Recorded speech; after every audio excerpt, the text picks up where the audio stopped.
I was working as a private investigator in rural Oregon in the summer of 2016.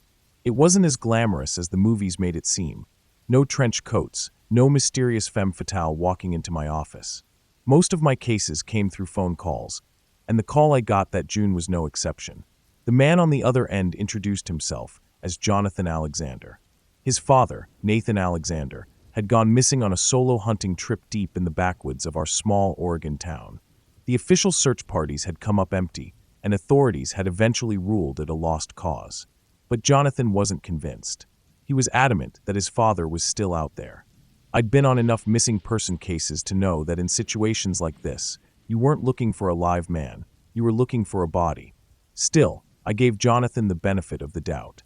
I grabbed my go bag, a duffel packed with a first aid kit, food, a flashlight, a few Ziploc bags, and my Taurus Raging Hunter, a revolver more suited for taking down bears than anything else.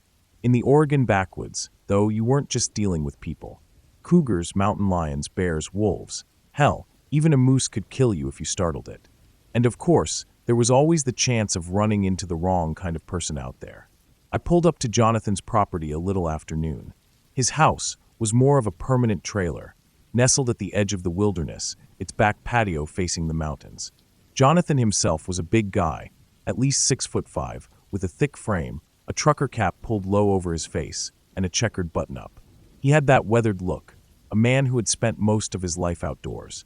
"You Jacob?" he asked as I stepped out of my truck. I nodded. "Come inside." I got some things that might help. The inside of the trailer was exactly what I expected. Mounted deer heads, fishing trophies, and rifles lined up on display. The kitchen was a mess, dishes stacked in the sink, and a small two-person table sat in the corner. Jonathan offered me a beer. I declined. I never drank on the job. I pulled out my notebook and got straight to it. "Where was your father last seen?" He leaned back, crossing his arms. I dropped him off at a dirt road near his favorite hunting spot. He was going out for deer. It wasn't uncommon for him to be out overnight. But when 2 days passed, I started to worry. After a week, I knew something was wrong. He ran a hand down his face. The sheriff organized a search party. We checked everywhere, but it was like he just vanished. No trail. No footprints past his last known location. Nothing. I nodded, scribbling down notes. "And where exactly is this dirt road?" Jonathan marked the location on the GPS in my phone. I thanked him and left. The sheriff's office was a squat brick building, its parking lot mostly empty.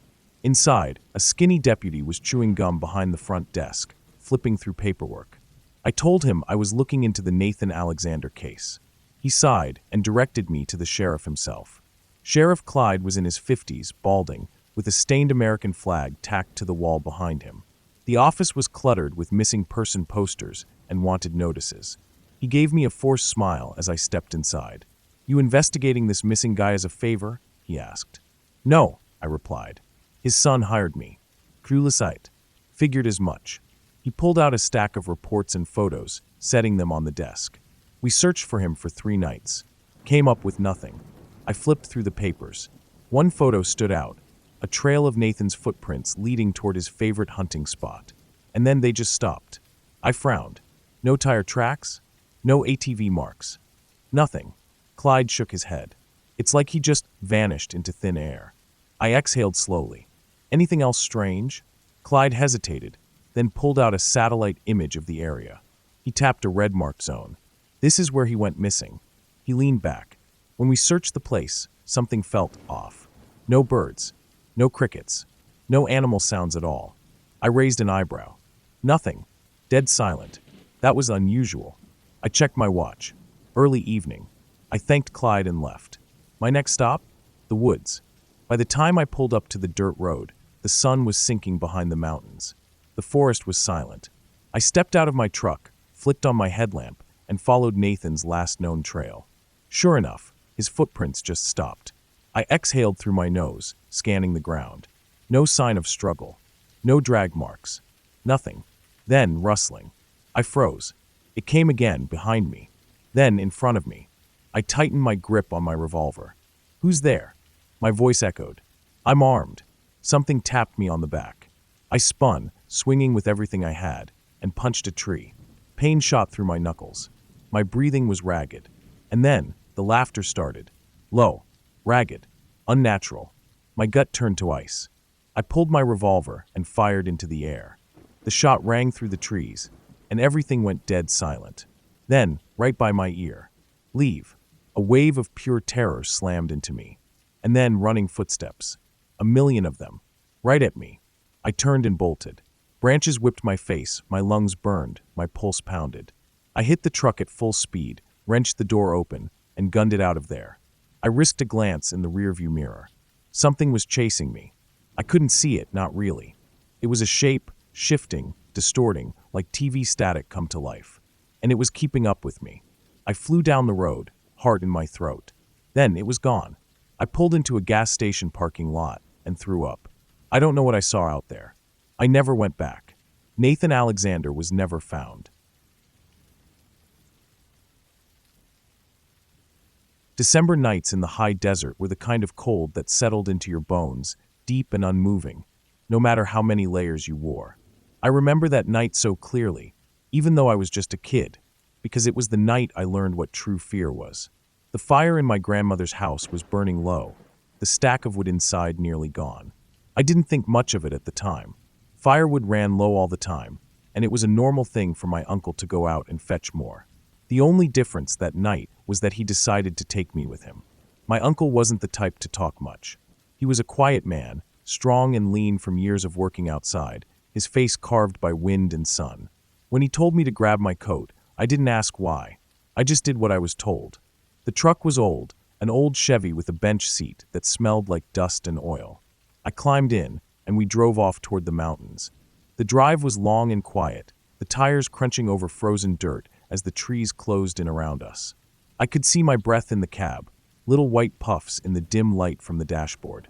My uncle kept his eyes on the road, his hands gripping the wheel tight, even though there was no one else for miles. When we reached the spot, my uncle pulled over and shut off the engine. The silence that followed was thick, heavier than the night. He got out and grabbed the axe, and I followed behind, my boots sinking into the damp, cold earth. The moon was half full, casting long shadows between the trees. The only sounds were the distant hoot of an owl and the rhythmic thunk of the axe biting into wood. I stacked the logs as fast as I could, breath puffing in the freezing air. My fingers ached from the cold, and my ears stung. My uncle worked steadily, his movements sure and strong, splitting the logs clean in half with each swing. It took longer than I wanted. My hands were numb by the time the truck bed was about halfway full, and the sky had started to darken. The mountains swallowed the last of the light, turning everything to deep blue and black. That was when I started to feel it. Something off. I couldn't explain it. The air felt heavier, thicker. The quiet wasn't just quiet anymore. It was wrong. I didn't say anything. My uncle didn't either. He just worked faster. I did the same.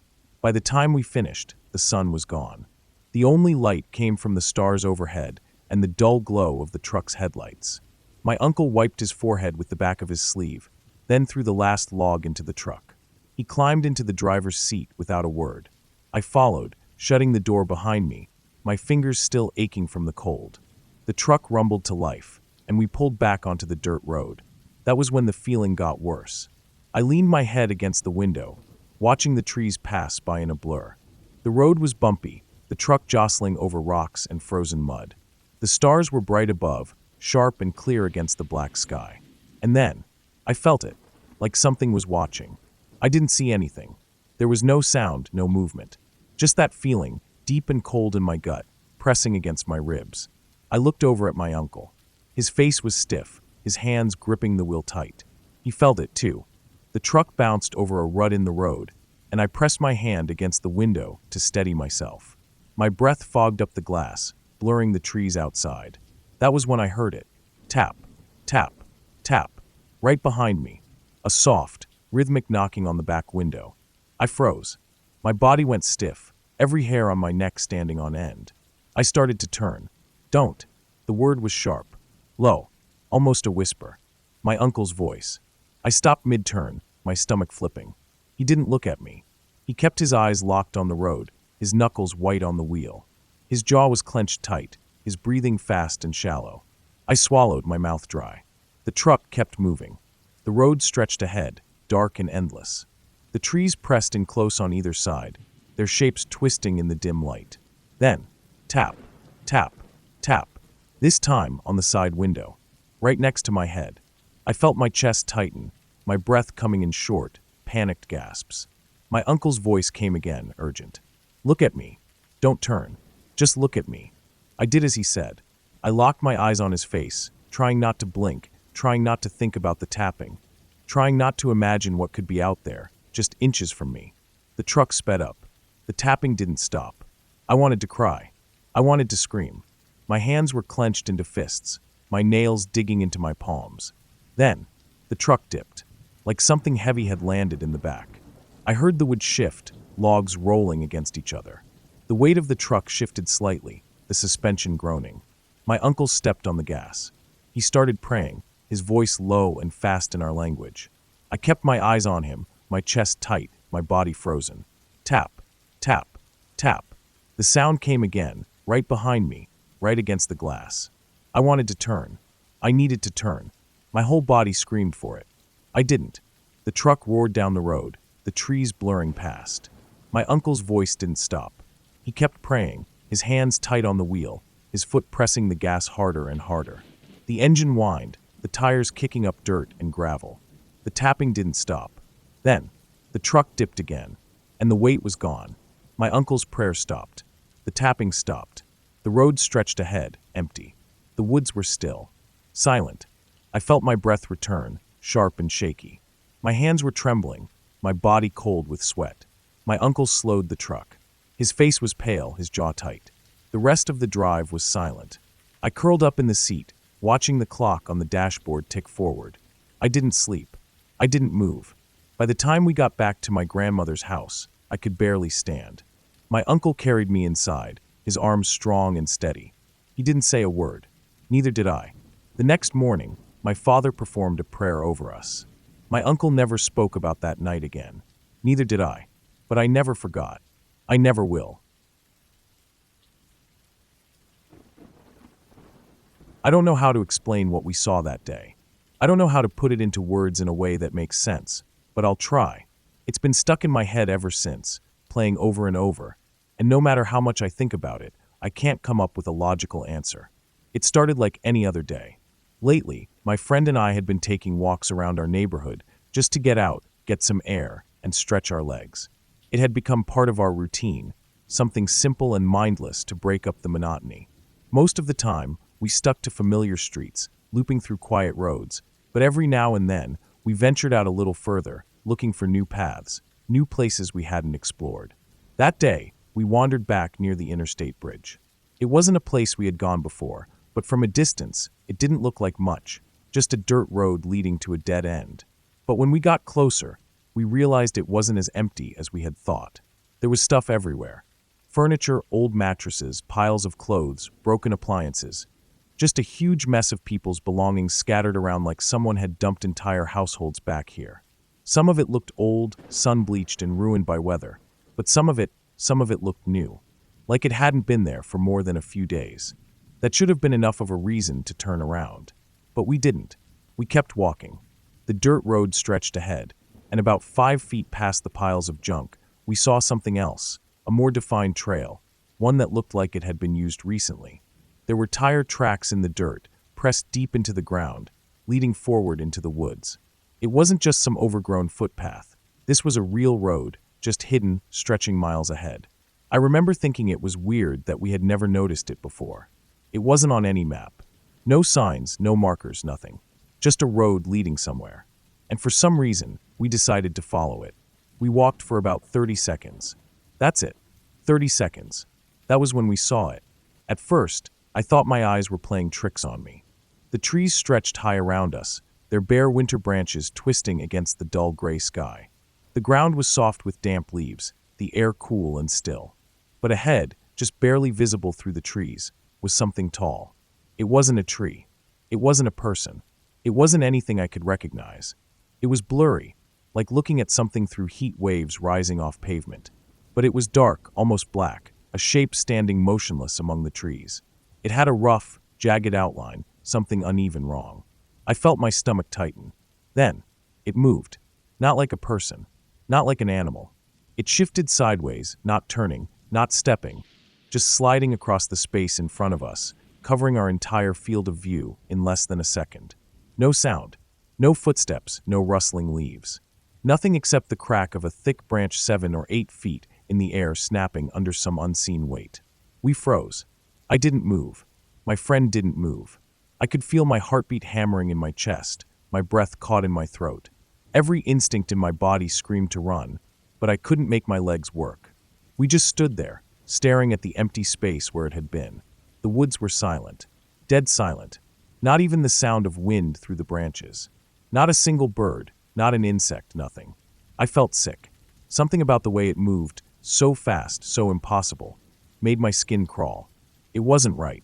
Then, finally, my body caught up with my brain. I turned. I didn't say a word. Neither did my friend. We just started walking back the way we came, as calmly as we could. Not running. Not looking back. Just walking, keeping our pace steady, forcing ourselves to act normal, even though every fiber of my being told me to sprint as fast as I could. The silence followed us. I kept waiting for a sound, something, anything, to tell me if it was still there, watching. But there was nothing. By the time we reached the junk piles near the interstate, I could finally breathe again. The sound of distant cars rumbling over the bridge above was the only thing that convinced me we were back in the real world, back where things made sense. We didn't stop walking until we were out of there completely. Even then, I couldn't shake the feeling that something was still watching us. I don't know what we saw. I don't know if it was something living or something else entirely. All I know is that I never went back. I've always loved hiking alone. There's something peaceful about being out in the deep woods with no one else around. No traffic, no voices, no distractions, just me, the trees, and the sound of nature. I've been doing solo hikes for years, always careful, always prepared. But nothing could have prepared me for what happened that day. I was hiking in a forest I had never been to before. It was a dense, sprawling stretch of wilderness, miles away from any town or road. I had studied the trail map before coming, carefully marking my route. The plan was simple: follow the main trail up to a small lake, then take a different route back. It was supposed to be an easy day hike. The first few hours were normal. The trail was well marked, the weather was perfect, and the forest was quiet except for the occasional rustling of leaves in the wind. I took my time, enjoying the scenery. At one point, I stopped to eat a snack and check my map. Everything seemed fine. Then I saw something strange. A narrow path, barely visible, branched off from the main trail. It wasn't on my map. The entrance was almost hidden by thick undergrowth, but I could see that it had been used before. Something about it felt off. The trees on either side seemed darker, their trunks twisted in odd ways. The air was colder, even though the sun was shining. I knew better than to wander off the main trail, but curiosity got the best of me. Maybe it led to something interesting, a hidden waterfall, an old campsite. So I stepped off the path and started down the narrow trail. The deeper I went, the stranger things felt. The trees grew closer together, their branches reaching out like fingers. The air was heavy, thick with the scent of damp earth. There were no signs of animals, no birds, no squirrels, nothing. Just silence. Then, after about 10 minutes of walking, I saw it. A cabin. It stood in a small clearing, surrounded by tall, dead-looking trees. It was old, the wood dark and weathered, but not abandoned. The door was shut, the windows intact. There was a small wooden porch, and a single chair sat in front of the entrance. It wasn't on my map. That made no sense. If there was a structure out here, it should have been recorded. I felt uneasy. Something about the cabin felt wrong. But at the same time, I was curious. Who would build a cabin out here, miles from anything? Maybe it was a ranger station or an old hunting lodge. I stepped closer. The door was slightly open. Not enough to see inside, but enough to tell that it wasn't locked. I hesitated, then called out, "Hello, anyone here?" No answer. The air was still too quiet. I stepped onto the porch, my boots making the old wood creak. The door moved slightly with the wind. I reached out and pushed it open. Inside, the cabin was dark, the air thick with dust and something else, a faint, musty smell like damp wood and decay. The room was simple: a small wooden table, a few chairs, a fireplace filled with old ashes. There were footprints in the dust on the floor. Fresh footprints. Someone had been here recently. I felt a chill crawl up my spine. Maybe a hunter or a hermit living off the grid. But if someone was staying here, where were they? I took a step inside. My foot bumped something. Looking down, I saw an old, framed photograph lying face down on the floor. I picked it up, and my heart stopped. The photo was of me. I was standing in the woods, wearing the exact same clothes I had on at that moment. My jacket, my backpack, even the way my hair was tucked under my hat. I dropped the frame and stumbled back, my breathing sharp and uneven. That was impossible. There was no way. Then I heard a sound. A soft creak, like a footstep on old wood. Behind me. I turned, heart hammering, but the doorway was empty. The forest outside was still. No wind, no movement. Just silence. I wasn't alone.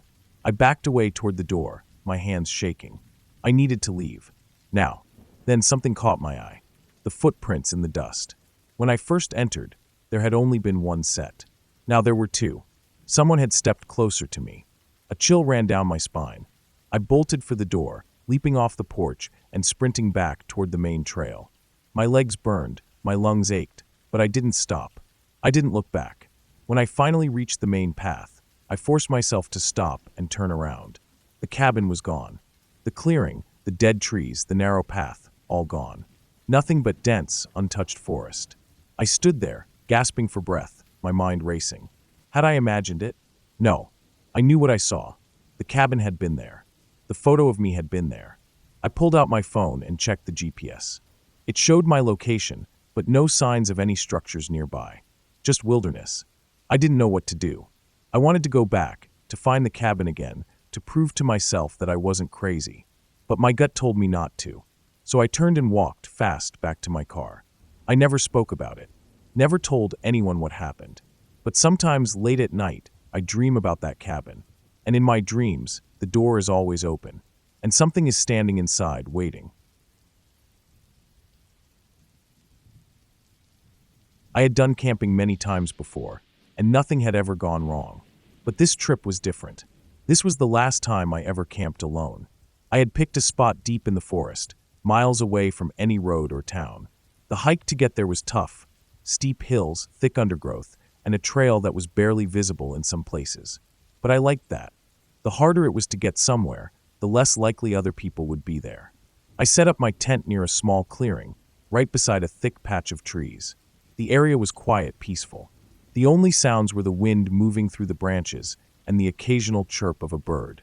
I built a fire, cooked my dinner, and watched the sun go down through the trees.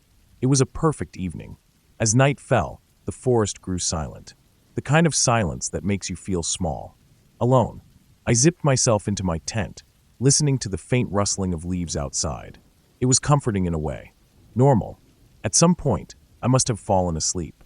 Then I woke up. A sound had pulled me from my sleep. A voice calling my name. It wasn't loud. It was soft, distant, coming from the trees. I lay there, heart pounding, listening. Maybe I had imagined it. Maybe it was a dream. Then I heard it again. My name, spoken in my own voice. I shot up, my breath catching in my throat. The fire outside had burned down to glowing embers, casting faint shadows against the trees. The air was cold, and the silence was thick. I told myself it was nothing. Just the wind, or maybe I had been dreaming. I lay back down, forcing my eyes shut. But then, come outside. The voice was closer now, and it sounded exactly like me. I felt ice crawl up my spine. My mouth went dry.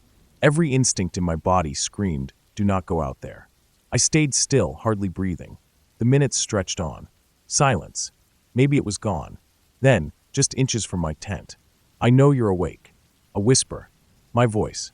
Right outside the thin layer of fabric. I stopped breathing. My body locked in place, frozen. I didn't move. I didn't blink. The seconds stretched into minutes. My mind raced, trying to make sense of what was happening. Then, slowly, the footsteps began to move away. Soft, careful. I could hear them crunching on the leaves, heading back toward the trees. I stayed in my tent, shaking, listening until I couldn't hear anything anymore. I didn't sleep the rest of the night. Morning came slowly. The first rays of sunlight crept through the trees, making the forest feel normal again. Safe. But I didn't feel safe. I stepped out of my tent, my body tense. The air was still, the forest calm. No signs that anyone, or anything, had been there during the night. But then I saw them. The footprints. They circled my tent. Careful, slow steps, moving all the way around, and then leading back into the forest. I followed them. I knew I shouldn't, but I needed to know. The prints led about 30 feet into the trees. Then they just stopped. No more tracks. No sign of where whoever or whatever it was had gone. Like they had just disappeared. I packed up my things as fast as I could and started hiking back the way I came. My skin crawled the entire time. I couldn't shake the feeling that I was being watched. That if I turned around, I would see something standing between the trees. I never did. But the worst part, as I reached the edge of the woods, just before I stepped back onto the main road, a voice whispered, right behind me, "See you next time." My voice. I never camped alone again. There is something peaceful about walking through nature, hearing nothing but birds, leaves rustling, and the wind moving through the trees. It clears my mind, but sometimes the woods are too quiet, too still, and sometimes you find things that should not be found. It was late fall when I decided to go hiking alone. The air was cold, but not freezing. Most of the leaves had already fallen, leaving the trees bare. The forest felt empty, almost lifeless, but I liked that. It meant I had the trail all to myself. I had picked a new hiking route, one that was not well marked. It was an old logging trail, mostly overgrown, winding deep into the woods where few people ever went. I had found it on an old map and thought it would be interesting to explore. I started my hike early in the morning. The first few miles were easy, just a simple walk through the trees. I took my time, enjoying the quiet. The deeper I went, the more overgrown the trail became. Soon, it was barely visible at all, just a faint path between thick trees and tangled roots. That's when I saw the tree.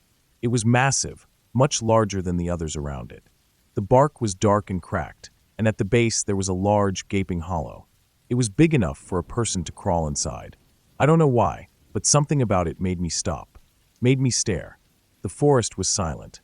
Not a single bird, not a single rustling leaf. Just stillness. I took a step closer. That's when I saw them. Footprints, leading into the hollow of the tree. I felt a chill crawl up my spine. The prints were fresh. Someone had walked here recently.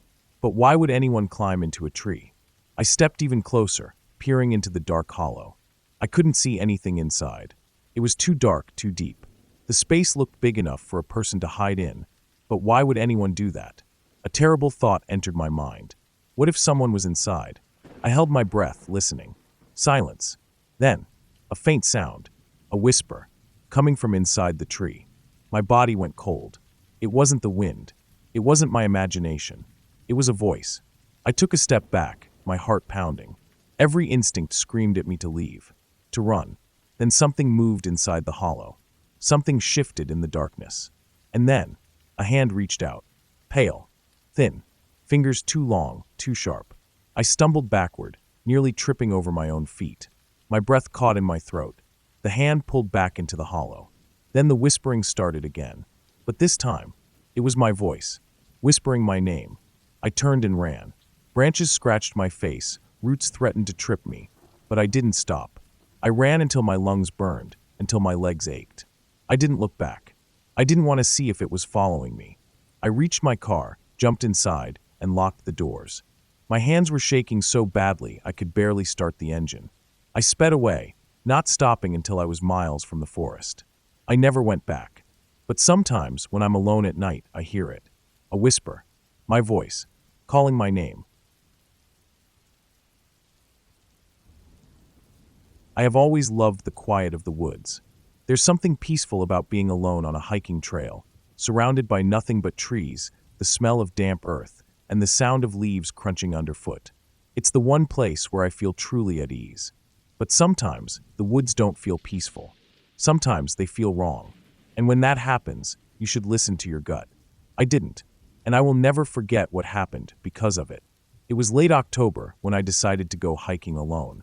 The air was cool but not freezing, and the leaves had turned into a mix of red, orange, and brown. The perfect weather for a long hike.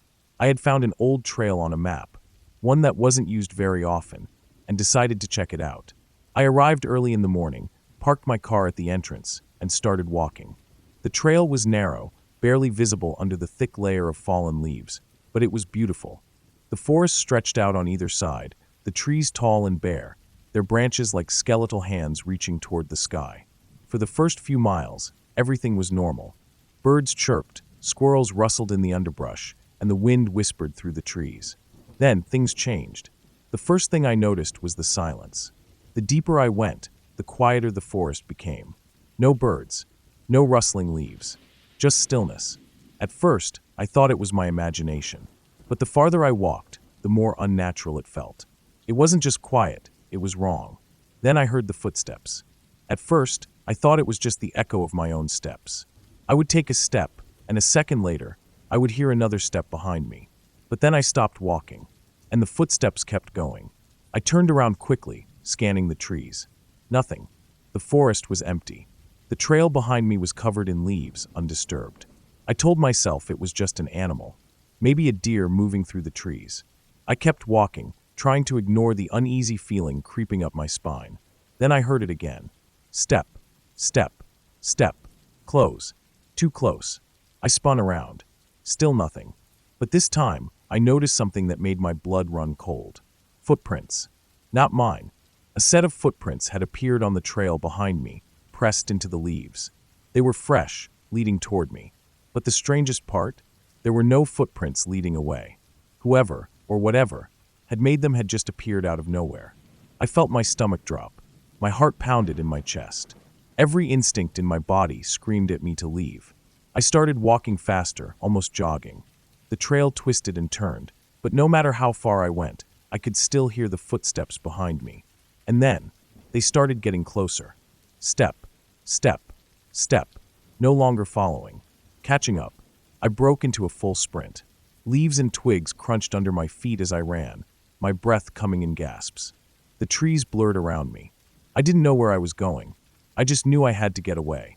But no matter how fast I ran, the footsteps stayed right behind me. Then, just ahead, I saw something that made my heart nearly stop. The trail, it ended. A solid wall of trees and thick brush stood in my way.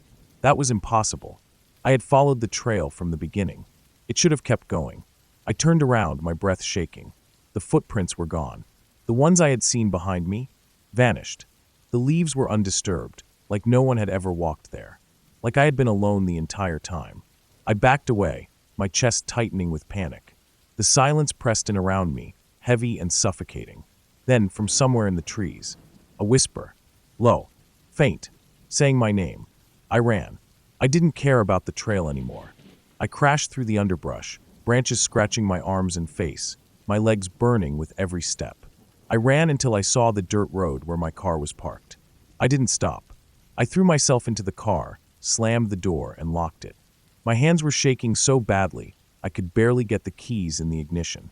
As soon as the engine roared to life, I hit the gas and sped away, dirt and gravel kicking up behind me. I didn't look back. I didn't want to see if someone, or something, was standing at the edge of the trees, watching me leave. I never went back to that trail. I tried looking it up later, but I couldn't find any record of it. It was like it had never existed. But sometimes when I walk alone at night, I hear it. Footsteps. Slow. Deliberate. Following me. Getting closer. There are things in the woods that don't make sense. Things that shouldn't be there. I learned that the hard way. I have always loved hunting. My father taught me when I was a kid, and I kept the tradition alive into adulthood. It wasn't just about the hunt. It was about being out in nature, feeling the cold morning air, hearing the forest wake up around you. But the woods can change when you're alone. They can feel wrong. And sometimes you see things that you shouldn't. It was the middle of November when I went on a solo hunting trip. I had taken a few days off work and driven up to a remote area in the mountains, far from any towns or houses. The forest there was dense, untouched. The perfect hunting ground. I set up my small camp near a clearing, unpacked my rifle, and got ready. The plan was simple. Wake up early, find a good spot, and wait for a deer. The first day was normal. I hiked for miles, following deer tracks, listening for movement. I saw a few, but they were too far, too quick. The sun set, and I headed back to camp, tired but hopeful for the next day. That night, I lay in my tent, listening to the distant sounds of the forest. An owl hooted. A coyote howled. The wind rustled the trees. Everything felt normal. until the screaming started. At first, I thought it was a person. A sharp, high-pitched shriek echoing through the trees. My blood ran cold. It was long, drawn out, filled with something that sounded like pure agony. I sat up, my heart pounding. Then, just as suddenly as it started, it stopped. The forest fell silent. No wind. No owls. Nothing. I sat there, frozen, listening. Then I heard something moving outside my tent. Leaves crunching. Slow, deliberate steps. I grabbed my rifle, my hands sweaty. "Hello." I called out, my voice barely above a whisper. Silence. I stayed awake for hours, gripping my rifle, waiting. But nothing happened. Eventually, exhaustion took over, and I drifted into a restless sleep. The next morning, I found the tracks. Hoof prints. But they were wrong. Deer tracks, but larger than any I had ever seen. And they were deep, like whatever made them was much heavier than a normal deer. I followed them, rifle ready. They led away from my camp, through the trees, toward a small clearing. And that's when I saw it. A deer. But something was wrong with it. It stood at the edge of the clearing, perfectly still, staring at me. Its body was too thin, its legs too long. The antlers were twisted, almost deformed. And its mouth was open, wider than any deer's mouth should ever open. And then it screamed. That same, awful, human-like scream from the night before. My blood turned to ice. I raised my rifle and fired. The gunshot echoed through the trees, and the deer collapsed. I stood there, breathing hard, my hands shaking. The forest was silent again. Then, it started moving. Not jerking, not twitching. Moving. Its legs bent the wrong way as it slowly got back up. I fired again. And it ran. Not like a normal deer. Not like anything I had ever seen. It bolted into the trees, its twisted legs carrying it at an unnatural speed. And then, it screamed again. But this time, it was closer. I turned and ran.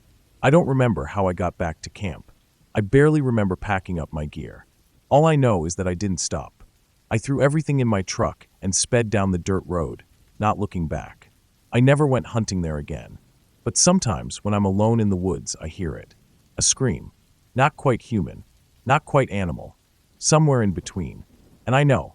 It's still out there. I don't know why I thought hiking back in the dark was a good idea. The day had started fine.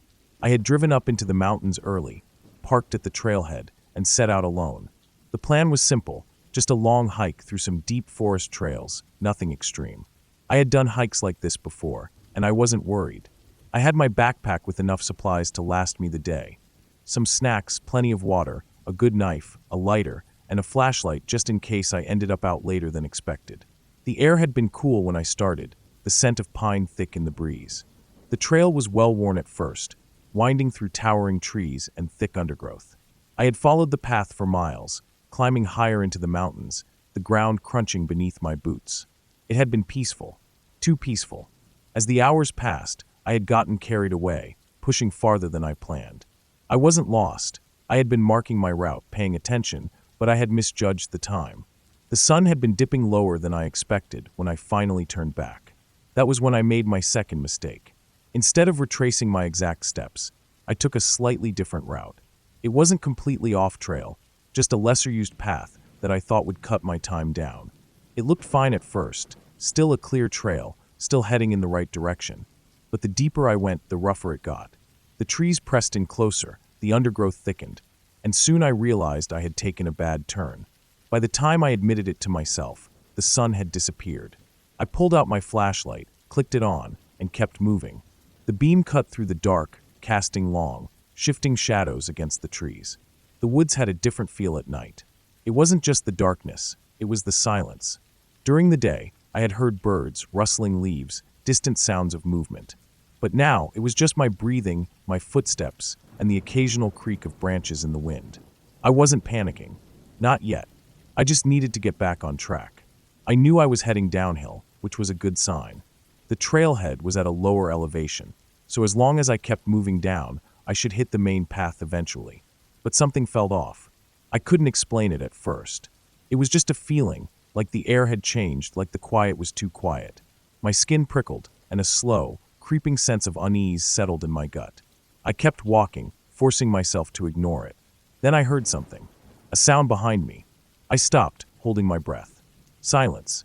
I turned, sweeping the flashlight behind me. The trees stood tall and unmoving, the undergrowth thick and tangled. Nothing. I let out a slow breath. Probably just my own nerves getting to me. The woods at night could play tricks on the mind. I kept walking. Then I heard it again. A rustling noise. A shift of weight on dry leaves. This time, I knew it wasn't my imagination. I stopped again, my pulse hammering. My flashlight beam cut through the darkness, searching the trees. And then I saw them. Two eyes, low to the ground, glowing faintly in the reflection of my light. I froze. A shape moved just beyond the reach of my beam, silent, fluid, powerful. My breath caught in my throat as the realization hit me. A mountain lion. It was watching me. I had read about mountain lions before. I knew they were out here. I also knew that they were ambush predators. If I was seeing it now, that meant it had probably been following me for a while. My skin crawled. I forced myself to stand tall, raising my arms slightly, gripping my flashlight in one hand, my knife in the other. Running was the worst thing I could do. I knew that. Mountain lions were faster, stronger. If I bolted, I would trigger its instinct to chase. I kept my eyes locked on it, my breathing shallow. It didn't move. Just crouched there, muscles tensed, tail twitching. I took a slow step backward. Then another. It moved with me, staying just at the edge of the light. A test. It was deciding if I was prey. I felt a wave of cold dread settle into my bones. I needed to get out of here. But I needed to do it carefully. I kept backing away, keeping the light on it. My heart pounded so hard I could feel it in my throat. My legs felt weak, but I forced myself to move slow, steady. Then, without warning, it took a step forward. I stopped breathing. Its body was sleek, powerful, built for killing. Its muscles rippled under its tawny fur. Its eyes locked onto me with an intensity that made my blood run cold. I had to do something. I raised my arms higher, made myself look as big as possible.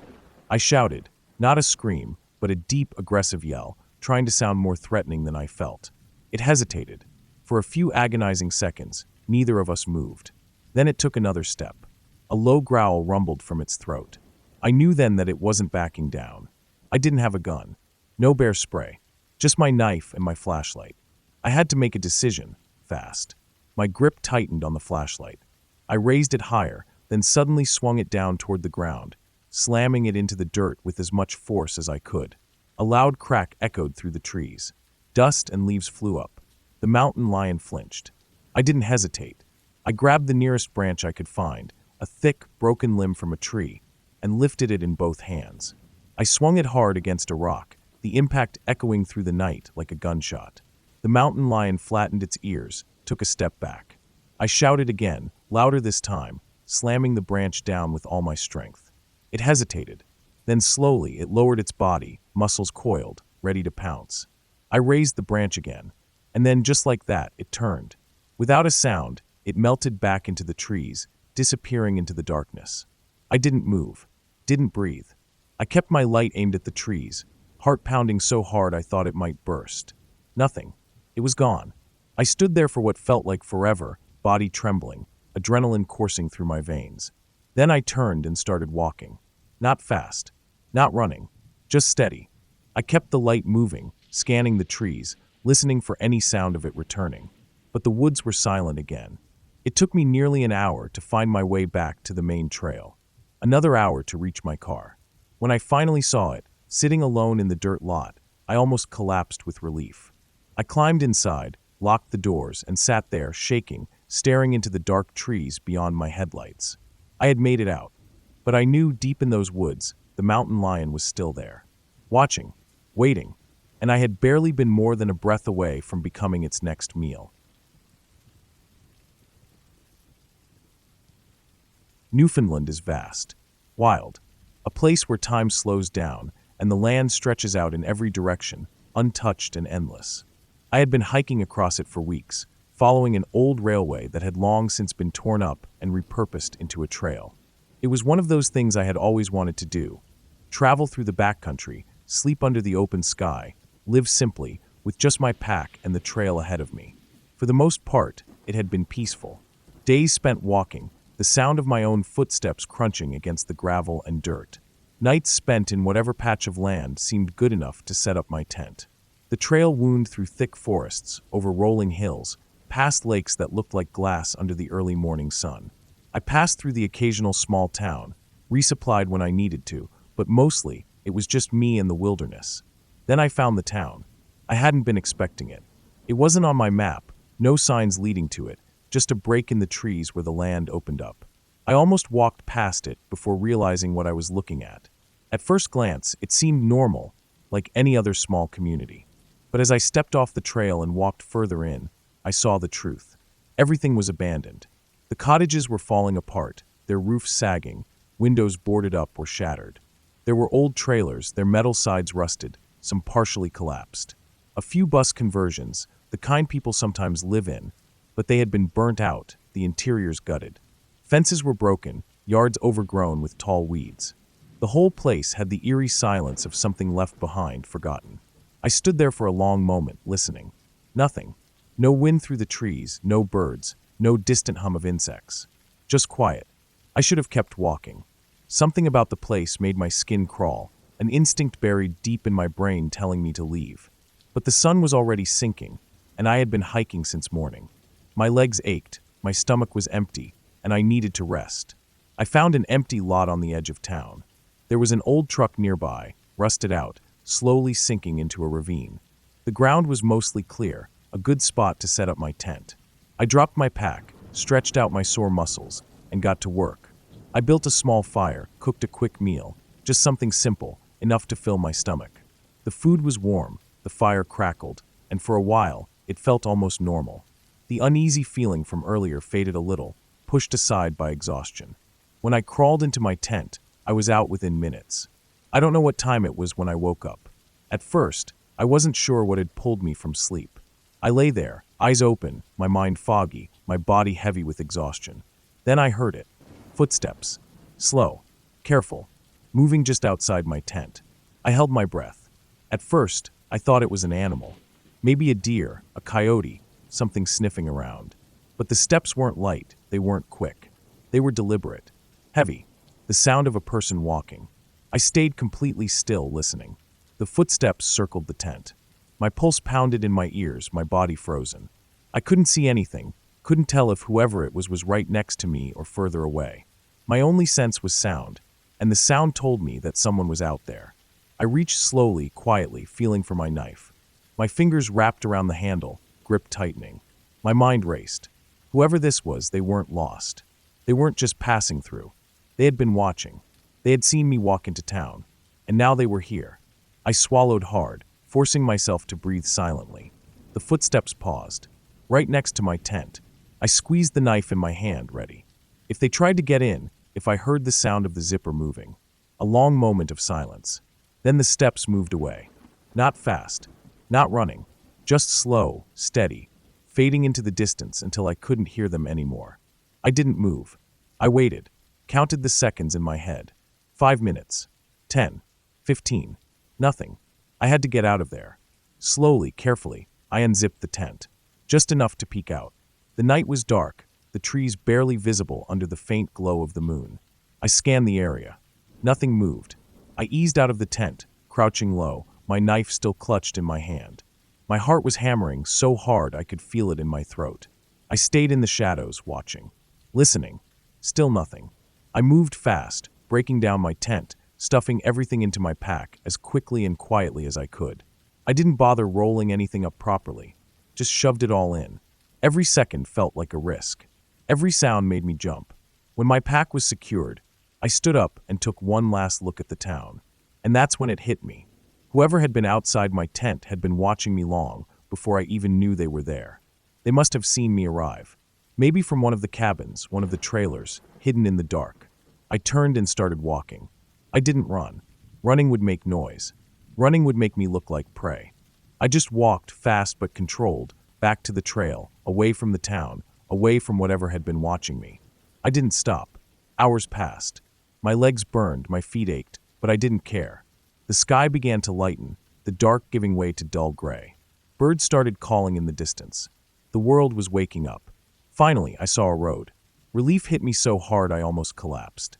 I stood at the edge of the road, waiting, watching. Then, in the distance, I saw a truck. I flagged it down. The driver was a local, an older guy. He pulled over, looked me up and down, probably wondering why I looked like I had just crawled out of hell. He didn't ask questions, just nodded when I told him I needed a ride to town. I climbed in, shut the door, and didn't look back. I got a hotel room that night. A real bed, a locked door. Safe. But I couldn't sleep. I kept thinking about the town, the footsteps, the way, when I first arrived, it had been completely silent. Whoever had been there had been waiting, watching, hidden in the dark, letting me walk right into their home. I tell myself it was just a squatter, someone living off-grid, avoiding people, maybe just as scared of me as I was of them. But I don't know. I don't feel like they were scared.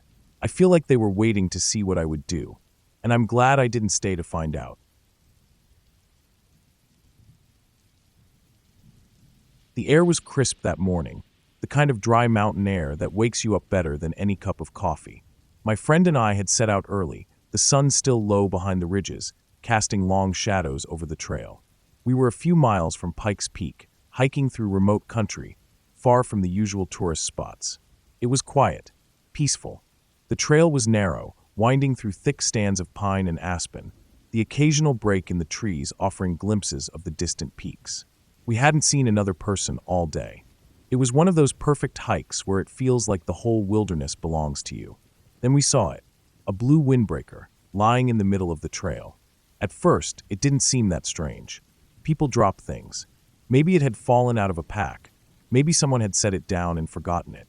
But there was something about the way it was placed, dead center on the trail, spread out, not crumpled up like it had been lost in a rush.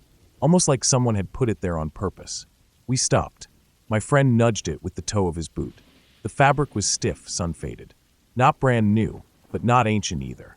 Looks like someone lost it, I muttered. He just nodded, but neither of us moved. That's when I noticed the other things. A little farther down the trail, scattered among the trees, were more pieces of fabric. Not just one or two, but several. Strips of old clothing, caught on branches, half buried in the dirt. And then beyond them, something larger. We stepped off the trail. There was a campsite, or what was left of one.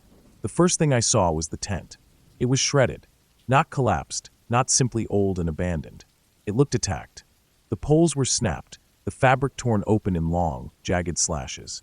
It had once been blue, like the windbreaker, but now it was faded, dirty, the kind of tent you might find forgotten in someone's garage for a decade before being dragged out for one last camping trip.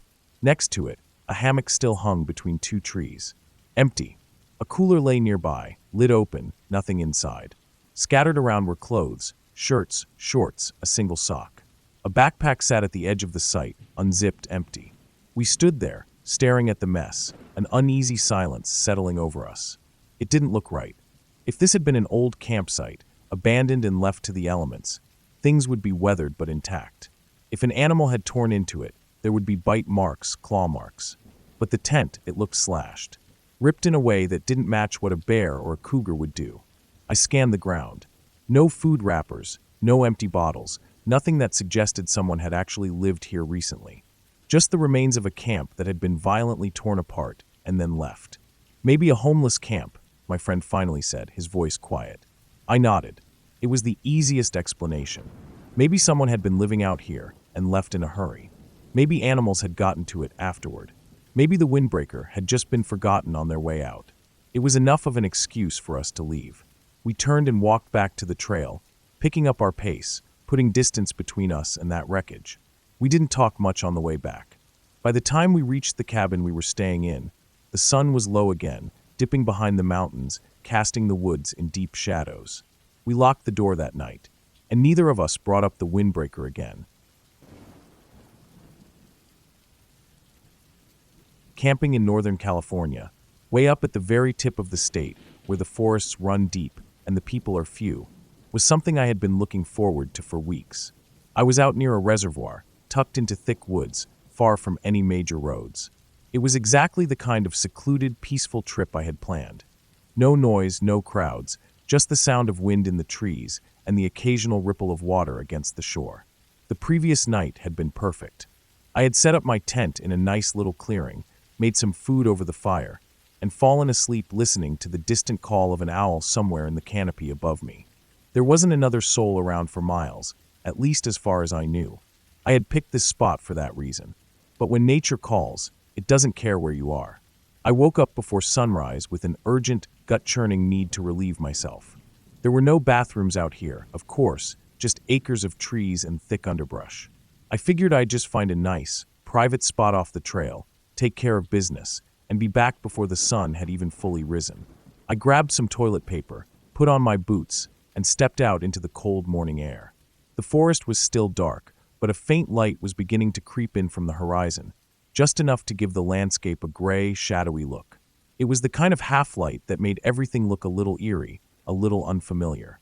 The ground was damp from the night, and a thin layer of mist clung to the trees. I walked a little way down a small path leading toward the water, my breath visible in the chilly air. After a few minutes, I found what I thought was the perfect spot. Secluded, shielded from the trail by a large blackberry bush, and right near an outcropping of water from the reservoir. I crouched down, ready to do what I had to do, when I heard it. A low, heavy crash from the trees. I froze.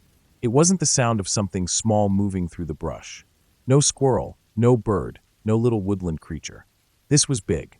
The kind of sound that makes your stomach tighten and your instincts kick in before your brain even processes what it is. I slowly peeked over the top of the blackberry bush, my heart already pounding. And that's when I saw it. Not 40 feet from me, just on the other side of the bush, stood a massive bear. Even in the dim light, I could tell this thing was huge. Easily 500 pounds, maybe more. Thick, dark fur, powerful limbs, that heavy, unmistakable shape of a full-grown predator that could tear me apart without a second thought. My first instinct was to disappear. I slowly shifted my weight backward, moving as carefully as I could, trying not to make a sound. My entire body was screaming at me to run, but I knew that was the worst thing I could do. Bears chase things that run. I just needed to get far enough away that I could slip back into the woods unnoticed. Then it happened. I stepped on a twig. A loud, dry snap. In that instant, both the bear and I turned our heads toward each other at the exact same time. For a second, neither of us moved. I could see its dark eyes locked onto me, its ears perking up. I felt my whole body tense like a coiled spring, my breath caught in my throat. The bear was staring right at me, and I knew that if it decided I was a threat, or worse, prey, there was nothing I could do to stop it. I had no gun, no bear spray, just a thin layer of blackberry branches between me and this enormous animal. I did the only thing I could think of. I raised my arms, trying to make myself look as big as possible. At the same time, I made noise low, deep, trying to sound more intimidating than I felt. The bear didn't flinch. In fact, it took a step toward me. My mind was racing. Running was suicide. Standing my ground wasn't working. I needed to disappear. That's when I had the idea. I crouched down low, using the blackberry bush as cover, and without standing upright, I started moving. As fast as I could, I shuffled backward in a weird squat run, keeping my head below the bush so the bear couldn't fully see me. If it lost sight of me, maybe, it wouldn't chase. I moved as quickly as I could, feeling thorns from the bush scrape against my arms and legs as I half ran, half crawled away. My boots dug into the damp soil, every nerve in my body screaming at me to move faster, but I forced myself to stay low. Then, just as I was about to risk a glance back, I heard it. A heavy movement behind me. The bear had followed. I pushed forward even harder, still crouched low, my thighs burning from the awkward movement. I could hear the bear moving, but not running. It had followed for a few steps, maybe 20 feet, but then it stopped. I didn't. I kept going, breaking through the brush, making my way as far as I could before I felt like I had put enough distance between us. Finally, when my lungs were burning and my legs felt like jelly, I stopped behind a thick tree, pressing my back against the bark, panting hard. Silence. I listened. Nothing. No movement, no sound. Just the wind in the trees and the distant lap of water against the shore. I had made it. I didn't go back to my campsite right away. I was too shaken, too wired with adrenaline. Instead, I stayed hidden for a while, making sure the bear had truly lost interest. When I finally worked up the nerve to return, I moved cautiously, constantly scanning the trees for any sign of movement. But the bear was gone. I packed up my things within minutes. I hadn't planned to leave so soon. I was supposed to camp for another night, but after what had just happened, I didn't care. I wasn't sticking around to see if that bear decided to come back. By the time I was back in my car, driving away from that reservoir, the sun was fully up, the morning light making the whole forest seem peaceful again. But I knew better. That had been too close. And to this day, I don't think I've ever moved so fast while squatting. I never used to be afraid of the woods. I grew up in them, lived among them, and had spent more time alone in the forest than I had in town. I knew the sounds of the trees, the way the wind moved through the branches, and the feeling of the earth shifting underfoot. I knew what was normal and what wasn't. And up until that one day on the North Umpqua Trail, I had never once questioned my safety out there. But that day changed everything. It was mid-fall, and the air had that perfect crispness to it, the kind that makes hiking in the Pacific Northwest ideal. My sister-in-law and I had planned a section hike of the North Umpqua Trail, which ran for 72 miles through the mountains and forests of southern Oregon. The trail was divided into sections that could be done in a day, and we had decided to do one of the mid-range sections that hugged the south side of the North Umpqua River. The trailhead was about a 20-minute drive from my house. I lived in a small, remote community, tucked away deep in the forest, where houses were scattered miles apart and neighbors were people you might only see once a month. It wasn't unusual to go days without seeing another person unless you drove into town. We set out early that morning. The trail started with a series of inclines and drops, winding through thick pine and fir forests. The air smelled of damp earth and decomposing leaves, a scent that had always been familiar and comforting to me. The river below was loud in some areas, crashing against rocks, and quieter in others, where it smoothed out into deep, slow-moving pools. We walked at a steady pace, not too fast, not too slow. We were in no rush. We had planned for a full day of hiking, expecting to be picked up at the next trailhead in the late afternoon. For the first few miles, everything was normal. Birds chirped, the trees swayed in the breeze, and the occasional squirrel darted across the path. Then we reached the flat section. The trail here ran just above the river, following the natural curve of the land. It was one of the most beautiful stretches we had seen that day. Through the trees, we could see the river below, glistening in the mid-morning light. The water was a deep blue, cutting through the green and brown of the forest like a vein. We stopped to take a break, sipping water and snapping a few pictures. That's when it happened. I don't know why I felt it at first. There was no sound, no movement, nothing obvious. But the hair on the back of my neck stood up, and my stomach twisted into a tight knot. It felt like we were being watched. Not just watched in a way that made my skin crawl. I turned my head slightly, scanning the trees behind us without making it obvious. Across the trail, up a small incline, was a meadow. And in the middle of that meadow, no more than 15 yards from where we stood, was a tent. Not a modern, nylon camping tent. An old, canvas tent. Stained, weathered, and completely out of place. And then I saw the bones. They were hanging from the trees all around the tent. Small ones, large ones, strung together like grotesque wind chimes. Some were bleached white by the sun. Others still had bits of dried sinew clinging to them. I couldn't breathe. The entire scene felt wrong, like something out of a nightmare. There were no signs of a campfire, no gear, nothing to indicate that this was a normal campsite. Just the tent and the bones. I leaned slightly toward my sister-in-law and whispered, my voice barely audible. Do not turn around and look behind us. Just keep walking. When I tell you to run, you run. She didn't question it. She just started walking. I followed, keeping my eyes straight ahead, my ears straining for any sound behind us. 10 yards. 15. Then I heard it.